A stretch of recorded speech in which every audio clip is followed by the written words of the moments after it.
आज मी निघाले जगातील सगळ्यात उंच स्टॅच्यू ऑफ युनिटी पाहायला, जे की गुजरातमधील केवडिया कॉलनीमध्ये नर्मदा नदी किनारी आहे. वडोदरामधून कारने आम्ही 2 तासात स्टॅच्यू ऑफ युनिटीला पोहोचलो. मेन गेटवरती तिकीट काढल्यानंतर त्यांची बस आम्हाला स्टॅच्यूपर्यंत घेऊन गेली. आधी पोटोबा आणि मग स्टॅच्यू ऑफ युनिटी असा विचार करून आम्ही पहिले जेवायचा निर्णय घेतला. तुम्ही पण माझ्यासारखेच आळशी असाल तर तुमच्यासाठी एक गुड न्यूज आहे. इथे तुम्हाला चालायची जास्त गरज नाही, कारण इथे ऑलमोस्ट सगळीकडे एलिव्हेटर्स आहेत. आणि हा आहे जगातील सगळ्यात उंच स्टॅच्यू. हा स्टॅच्यू पाहून एकदम प्राऊड फिलिंग येते.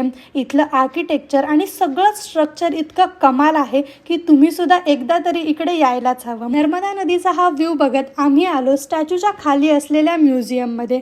तुम्हाला माहिती आहे का की हा स्टॅच्यू 182 मीटर उंच का आहे? कारण गुजरात विधानसभेमध्ये 182 सीट्स आहेत.